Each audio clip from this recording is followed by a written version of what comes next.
Hello students, welcome back to my channel. Today we will do question number 9 of change in profit sharing ratio amongst the existing partners from DK Girl book. In the previous video we did question number 8. तो mostly मैं वो questions उठाती हूँ जो थोड़े different होते हैं, जिसमें कुछ पॉइंट्स होते हैं जो आपको एक्सप्लेन करने ज़रूरी हैं। तो क्वेश्चन नंबर 9 वैसे तो काफ़ी सिमिलर है क्वेश्चन नंबर 8 के साथ, फिर भी इसमें एक आध पॉइंट है जो हम आज इसमें सॉल्व करेंगे। तो आप वीडियो को एंड तक देखिएगा, ध्यान से सुनिएगा। Calculate the value of goodwill on basis of 3 years purchase of the weighted average profits of the last 5 years। आपको गुडविल कैलकुलेट करनी है, परचेज ईयर दे रखे हैं, number of purchase year 3 years given है, वेटेड एवरेज प्रॉफिट से आपने calculate करनी है goodwill. Profits to be weighted 1 2 3 4 5, the greatest weightage to be given to the last year. ज़्यादातर क्या आपको हमेशा जो ग्रेटेस्ट वेटेज होगी वो लास्ट ईयर को ही देनी होती है। Profits of the last 5 years वर, ये आपको प्रॉफिट्स गिवन है 2015 से लेकर 2019 तक। 2016 के लिए एक एबनॉर्मल लॉस है जो उसमें कंसिडर किया गया है, और 2017 के में 40,000 का एबनॉर्मल गेन है जो इसमें कंसिडर किया गया है। आपको पता है एबनॉर्मल लॉसेस हम लोग वापस ऐड करते हैं और एबनॉर्मल गेन्स हम लेस करते हैं। और बुक्स ऑफ अकाउंट्स में ये दो चीज़ें और रिवील हुई हैं कि 2015 का 31 मार्च 2015 में क्लोजिंग स्टॉक जो था वो ओवर वैल्यूड था, यानी कि क्लोजिंग स्टॉक की जो वैल्यू लगी हुई थी वो ज़्यादा लगी हुई थी 40,000 से। और रिपेयर्स टू मशीनरी 60,000 रुपये के मशीनरी के रिपेयर्स थे जो उन्होंने मशीनरी अकाउंट में डेबिट कर दिए, यानी कि गलती से डेबिट हुए हैं, यानी कि ये 60,000 एक रेवेन्यू एक्सपेंडिचर था जो गलती से उन्होंने कैपिटल एक्सपेंडिचर में इंक्लूड कर दिया था। तो डेप्रिसिएशन भी चार्ज हुई होगी 20% से ऑन डिमिनिशिंग बैलेंस मैथड से 20% की डेप्रिसिएशन भी चार्ज हुई है। तो चलो क्वेश्चन करते हैं, वीडियो को लास्ट तक देखिए, मैं आपके सामने ही क्वेश्चन सॉल्व कर रही हूँ। तो स्टूडेंट्स क्वेश्चन सॉल्व करते हैं। 2015 पहले ऊपर ईयर प्रॉफिट्स, 2015 के जो प्रॉफिट्स हैं 31 मार्च 80,000, 2016 के प्रॉफिट्स हैं 1,05,000, 2017 के प्रॉफिट्स हैं, सॉरी लॉस है यहाँ पर, इसको ब्रैकेट में रख लेती हूँ क्योंकि लॉस है, माइनस करना है। 2018 के प्रॉफिट्स हैं 1,80,000 और 2019 के प्रॉफिट्स हैं 2 लाख। अब इसमें कुछ एरर्स हुई हैं, कुछ क्या कहते हैं गलतियाँ भी हुई हैं, और एबनॉर्मल लॉस और एबनॉर्मल गेन भी है। तो आपको पता है एबनॉर्मल लॉस हम लोग वापस ऐड करते हैं और एबनॉर्मल गेन हम लेस करते हैं। और एडजस्टमेंट्स में दो चीज़ें और उनको रिवील हुई हैं, बुक्स में पता चला कि क्लोजिंग स्टॉक जो था 2015 का वो ओवर वैल्यूड था। ओवर वैल्यूड यानी कि ज़्यादा वैल्यू लगी हुई थी। जो क्लोजिंग स्टॉक था वो एक्चुअल में जो उसकी बुक वैल्यू थी उससे वो जो उसकी वैल्यू थी सही उससे ज़्यादा लगी हुई थी 40,000 से। तो हमारे प्रॉफिट्स ऑब्वियसली, क्योंकि जो प्रॉफिट्स हैं जो क्लोजिंग स्टॉक है वो credit side of the trading account होता है, तो इससे इनकम ज़्यादा शो कर रहा है, तो जो कि एक्चुअल इनकम नहीं है हमारी, तो इसलिए हमने 40,000 हमने लेस कर देना है। अब ये नेक्स्ट ईयर के लिए जो क्लोजिंग स्टॉक ऑफ 2015 है वो नेक्स्ट ईयर के लिए ओपनिंग स्टॉक है, तो वो ज़्यादा शो हो रहा था जिससे हमारी एक्सपेंसेस ज़्यादा दिख रहे थे।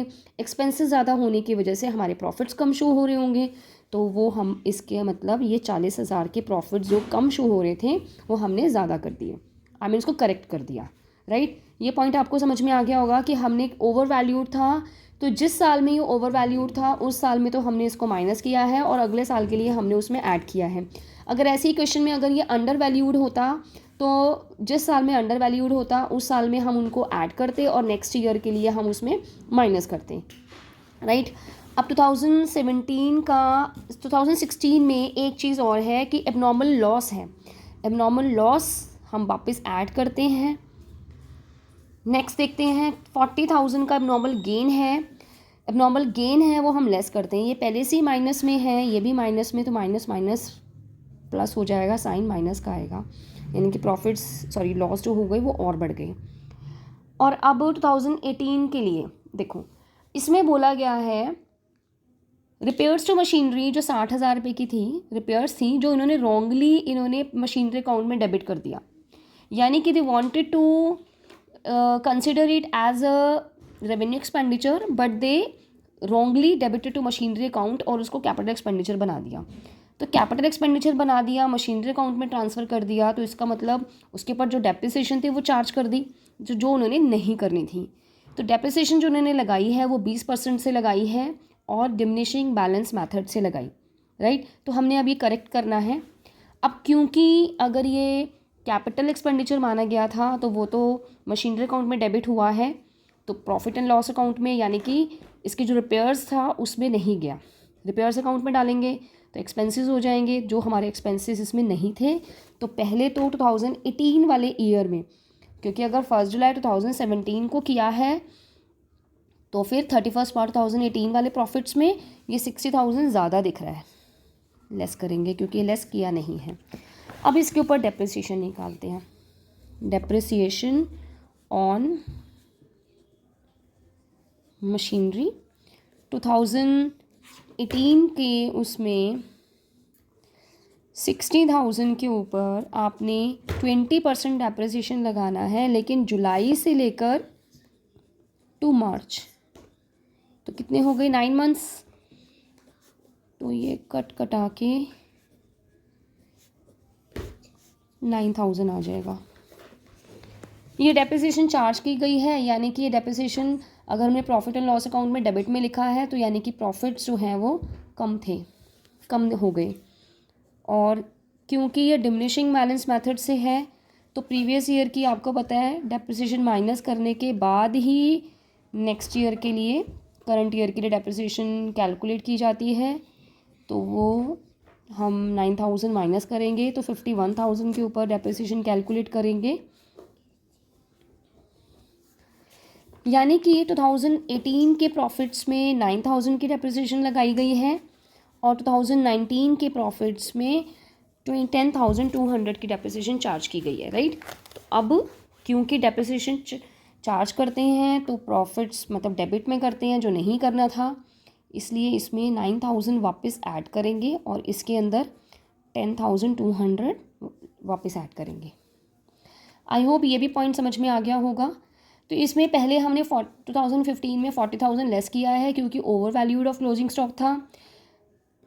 Over valued of closing stock next year के लिए हमने उस मतलब 2015 में हमने लेस किया है, नेक्स्ट ईयर में हमने ऐड किया है क्योंकि क्लोजिंग स्टॉक नेक्स्ट ईयर के लिए ओपनिंग स्टॉक है जो ज़्यादा दिखा रहा था।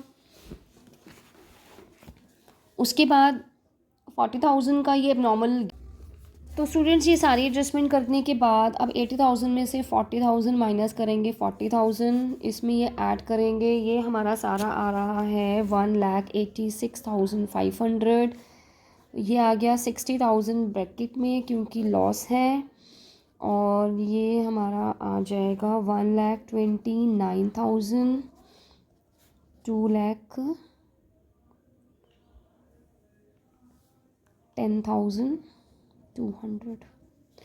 अब क्योंकि वेटेज भी लगाना है, इसमें वेटेज भी लगानी है, जो जैसे इसमें 1 था तो मल्टीप्लाई कर देते हैं 40,000, इसमें 2 मल्टीप्लाई करेंगे 3,73,000, इसमें 3 मल्टीप्लाई करेंगे 1,80,000 माइनस में क्योंकि लॉस है, और इसमें 4 मल्टीप्लाई करेंगे तो 5,16,000,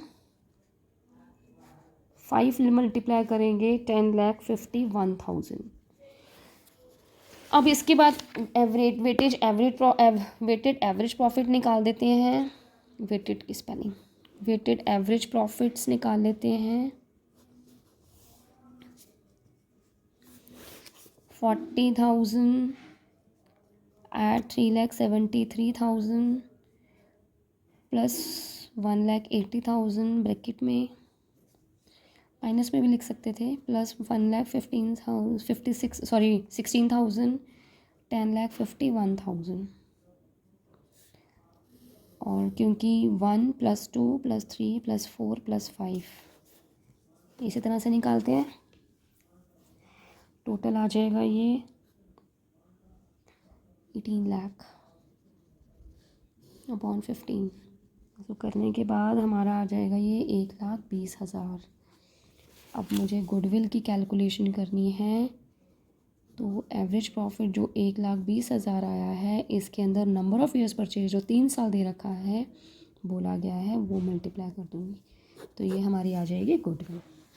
आई hope each and every point is clear to you. Next video में मिलते हैं नेक्स्ट क्वेश्चन के साथ।